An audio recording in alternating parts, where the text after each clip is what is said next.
My presentation today examines a policy that is shaping how neurodivergent students experience online higher education, often without those students realising it.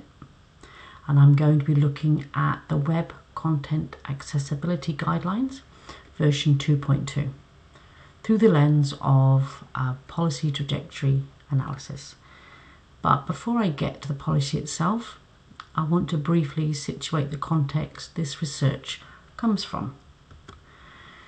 So my research focuses on students with autism and ADHD in online higher education in Aotearoa, New Zealand.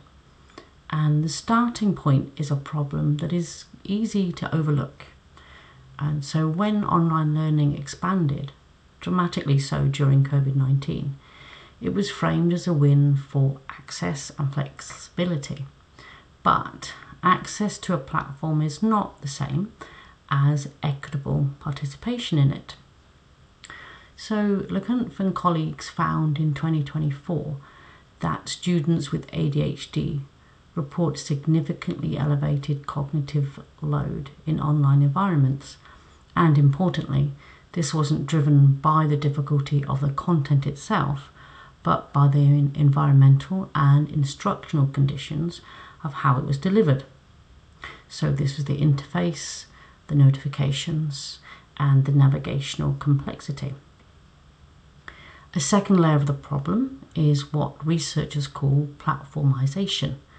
And so this is the way educational platforms embed their own logics around datafication and algorithmic personalization. De Coupe, Williamson and others have shown how this restructuring of educational practice compounds barriers for neurodivergent learners specifically. And underpinning all of this is a policy practice gap. So guidelines exist, but they are rarely implemented in ways that actually address the cognitive and sensory needs of autistic students or those with ADHD. It is also important to say that this research is grounded in the neurodiversity paradigm. So this understanding, supported by Vota and his colleagues, is that autism and ADHD are natural neurological variations and not deficits. The question isn't how we fix the students, it's how we adapt the systems.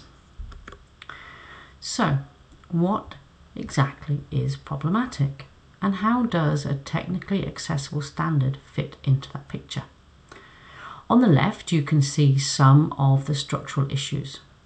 Online higher education has expanded access, but the design of these environments still centres on neurotypical learners. The universal design for learning principles are rarely operationalised in platform-based settings, and disability support services tend to work separately from course design. So even when accommodations exist, they don't change the underlying architecture of how a course is built. This is why Web Content Accessibility Guidelines 2.2 or WCAG is the policy I've chosen to examine. It is the primary international standard for digital accessibility. In New Zealand, universities cite it in their accessibility statements, and it forms the basis of what institutes consider themselves legally obligated to comply with. It directly shapes learning management systems, or LMS, and how they are designed and procured. But here's the critical point. WCAG's technical compliance focus does not address cognitive load or neurodivergent specific usability. And drawing on Ball's concept of policy trajectories, WCIG represents a particular moment in a much longer story about how disability access and technology have been understood and encoded into these standards. So the policy text I'm examining is WCAG 2.2, which is published by W3C Web Accessibility Initiative in October of 2023. It is a formal international recommendation and the current definitive version of the standard that governs digital accessibility across the web, including in educational platforms. I want to briefly justify why I've selected this text, and it's because document selection is itself an important methodological decision in policy text analysis. First, it is institutionally embedded. New Zealand's universities cite WCAG compliance in their accessibility statements. It is the framework that shapes LMS procurement, IT policy, and what counts as accessible in the sector. Secondly, it has a clear trajectory. WCAG 1.0 was first published in 1999. We are now on version 2.2. Each iteration has encoded different assumptions about what disability means and who digital access is for. That trajectory is analytically productive. Third, its context of production is significant. WCAG is encoded by technical engineers, accessibility advocates, and corporate stakeholders within the W3C, not by educators, and not by neurodivergent learners in higher education contexts. And that absence matters. And fourth, when decoded in practice by IT teams, course designers, and disability advisors, WCAG compliance tends to be reduced to automated checklists. Technically conformant platforms remain functionally inaccessible. The gap between policy and text and its lived effects is exactly what I want to analyse. So, looking at WCAG's history as a policy trajectory reveals something important about what has or hasn't changed. So, in 1999, with 1.0, it was essentially about making HTML readable by screen readers. Disability was understood primarily in terms of visual or motor impairment. The framework had no concept of cognitive access. When 2.0 came about in 2008, it introduced the PAW framework, so that's perceivable, operable, understandable, and robust, and was written to be technologically neutral. This was a genuine step forward, but still with limited attention to cognitive disability. With 2.1 in 2018, this added mobile accessibility and some cognitive criteria for the first time. It was the first version to acknowledge cognitive load, but these criteria remain vague and contested.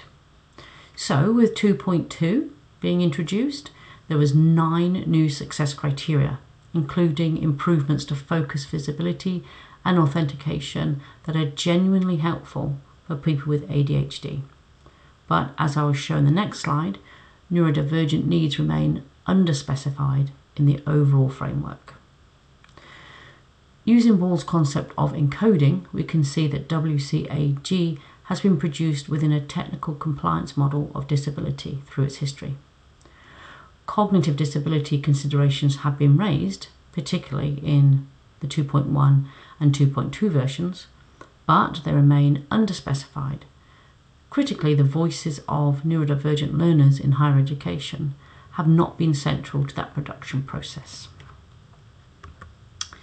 So the key themes in WCAG 2.2 are that turning to the content and policy text itself. I want to highlight the 4 key themes and what they mean in practice for neurodivergent learners. The PAW framework in WCAG's organising structure, its goal was admirable, and universal design criteria that apply across technologies was used. But the understandable criterion, which is one of the most relevant to neurodivergent learners, offers no specific guidance on working memory demands, attention regulation, or executive function, all of which are directly implicated in ADHD and autism. The success criteria 3.2 and 3.3 attempted to address cognitive accessibility through consistent navigation, error prevention, and clear input assistance. and these were meaningful improvements, but they address interface mechanics rather than the deeper cognitive load generated by platform complexity. For an autistic student, navigating a disorganized learning management system with inconsistent layouts and unpredictable notifications, these criteria offer very little. The new focus and authentication criteria in WCAG 2.2 are arguably the most significant improvement for ADHD learners specifically. Visible focus indicators help maintain attention and reduce memory-based login friction, which reduces cognitive cost. This is a genuine step forward, but implemented narrowly and without requiring any reduction in overall platform complexity. And this brings me to what I see as the defining limitation of the policy. So WCAG's A, AA and AAA conformance levels were designed to be measurable and auditable, primarily for legal and procurement purposes. Institutions achieve AA compliance via automated testing tools. But as Williamson and colleagues have noted, compliance does not equal usability. A platform can pass every automated check and still be functionally inaccessible to a student with ADHD or autism. So, what happens when WCAG enters a university environment? So, policy analysis isn't just about what a document says. It's about what happens as it travels. The left-hand side of this slide traces the decoding pathway, so how WCAG moves from its production context into its lived experience of neurodivergent students. The W3C encodes the standard. Governments and legislators reference it in their disability law and procurement requirements. University IT and policy teams translate that into accessibility statements. The learning management system vendors build compliance into their products, typically to a AA level. Course designers and lecturers then implement locally, often without specialist training. And at the end of the chain are the neurodivergent students who navigate whatever environment has resulted. Each link in that chain involves interpretation. Each interpretation introduces distance from the original policy intent and from the needs of the student the policy was meant to serve. In practice, the first implication is that compliance becomes a substitute for inclusion. Institutions satisfy AA conformance, often through automated audits, while platforms remain cognitively complex, creating what I'm calling a tick box accessibility culture. Secondly, course designers and disability advisors produce their own texts. So, for example, PowerPoint slides for staff meetings, professional development workshops, or verbal instructions and tutorials. These are interpretations of interpretations, and they further dilute or transform WCAG's intent as it moves further from the production context. Third, disability support services tend to interpret accessibility through an accommodation framework, so adjustments for individuals rather than a universal design. This perpetuates a deficit model, which is directly at odds with the neurodiversity paradigm my research is grounded in.